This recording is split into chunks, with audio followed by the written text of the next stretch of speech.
Hey guys, in this video, we're gonna be talking about the do's and don'ts for some of the most common skin concerns during pregnancy, including acne, melasma, stretch marks, and dry skin.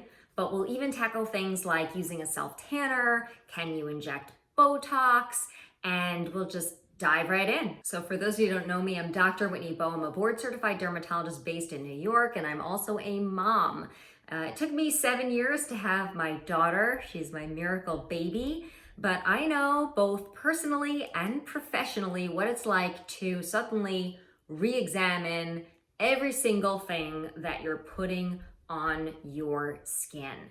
And it should be a wonderful time when you're trying to conceive, when you are pregnant, but sometimes it's not. Sometimes it's scary. Sometimes you feel really guilty, if you're not becoming pregnant or if you're miscarrying, you're like, is it something that I'm doing? Or when you are pregnant, you're thinking, am I doing anything to potentially jeopardize the health of this growing baby inside of me? So the whole point of this video, guys, is to put your mind at ease. I want to give you information that will help empower you to take control and not feel stressed during this time. Okay, so let's start with acne. So acne can either get better or it can get a lot worse during pregnancy. And it's actually really hard to predict. I have some patients who their acne gets really great during their first pregnancy and then flares like crazy during their second pregnancy. So what are the don'ts when it comes to acne in pregnancy? Number one, you do not want to use any retinoids, and that can include prescription strength retinoids like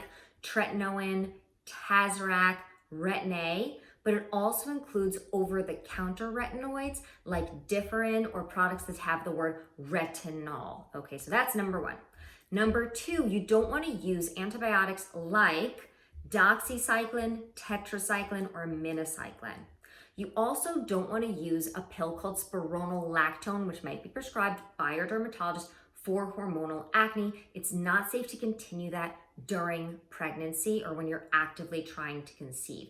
Now, when it comes to salicylic acid and benzoyl peroxide, there are some reports suggesting, in some people's opinion, that you can use low percentages so long as you're rinsing them off of the skin pretty quickly.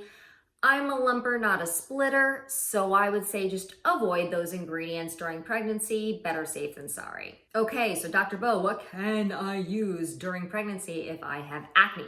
So number one, you can use alpha hydroxy acid. So things like glycolic acid and lactic acid actually can do really great things for acne-prone skin during pregnancy. You can also use an ingredient called azelaic acid. Now that can either be a prescription by your dermatologist, but now some brands are even coming up with over-the-counter forms of azelaic acid, including Paula's Choice and The Ordinary. You can also use antioxidants like vitamin C. There's some really new compelling studies showing that topical antioxidants can actually help with acne. Okay, what about melasma, which is a major concern for so many of my pregnant patients because we know that melasma can get a lot worse during pregnancy. So you can't use hydroquinone during pregnancy. You can and should use sunscreen. Specifically, you want to use mineral or physical blockers, zinc oxide and titanium dioxide.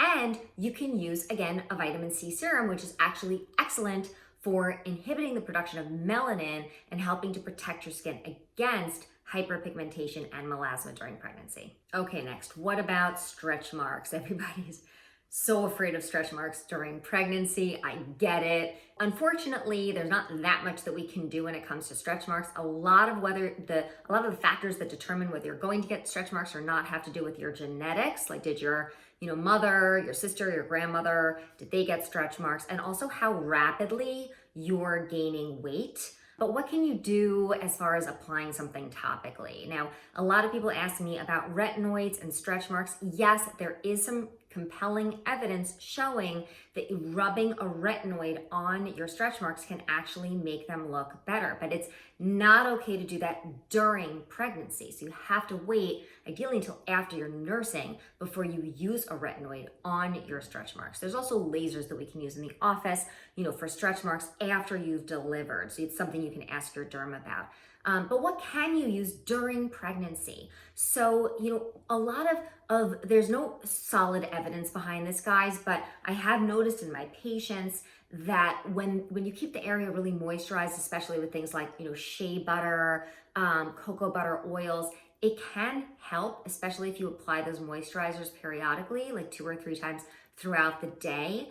I also have several patients who have used an ingredient called bakuchiol in their regimen on their tummies and on their thighs during pregnancy, and have reported, again, anecdotally, that they've had really good results, with prevention of stretch marks. So bakuchiol is sort of a retinoid alternative. We don't have studies looking at it in pregnant women, because that's kind of unethical to sort of test ingredients in pregnant women, but we don't have the same concerns about bakuchiol as we do with, say, a real retinoid. Okay, so what about aging and slowing down or preventing the signs of aging? A lot of my pregnant mamas want to keep their skin nice and tight and firm.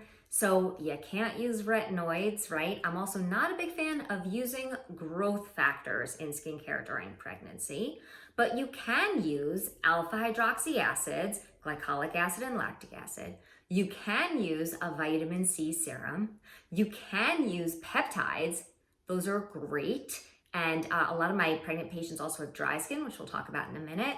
But they tend to not tolerate sort of irritating ingredients, and a lot of peptides are very well tolerated, especially great ingredient during pregnancy. And of course, sunscreen. I know people don't think about sunscreen in terms of aging, but it's like one of your most effective tools when it comes to preventing the aging process. Just choose a mineral blocker, again, zinc oxide or titanium dioxide. You don't want to be using chemical sunscreens during pregnancy. Those are things like oxybenzone and octinoxate. Okay, so dry, itchy skin. That can actually be a major issue during pregnancy for a lot of women.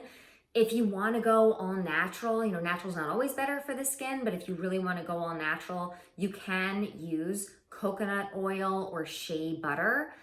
If you want to buy a product that is being sold, either online or in the store, then look for ingredients like prebiotics. Those can be really nourishing. And also just make sure that the moisturizer that you're using is fragrance-free. Can you get Botox during pregnancy? Sorry guys, the answer is a hard no. Can you use self-tanner during pregnancy? So the answer is yes. So self-tanners are made with an ingredient called DHA, dihydroxyacetone. It literally just stains the very surface layer of the skin and doesn't really get absorbed to any degree that can cause problems with a developing baby. So my only thing when it comes to self-tanners is you want to use the kind that you rub on the skin. You do not use the kind that you spray, because you don't want to inhale the DHA that's not safe for you or for the baby. So those are the general rules of thumb, but if you're interested in really reading through your labels and you're thinking about, should you really go even more clean in your skincare and beauty routine, then I encourage you to check out my video on clean beauty, what it means, and sort of how to read those labels. I also encourage you to check out my playlist on melasma and hyperpigmentation, which is really, really relevant during the time that you're either going through fertility treatments or when you're actually pregnant. Comment below with any questions that you guys have about pregnancy that I didn't get to in this video, and be sure to subscribe. I'll see you guys in the next video.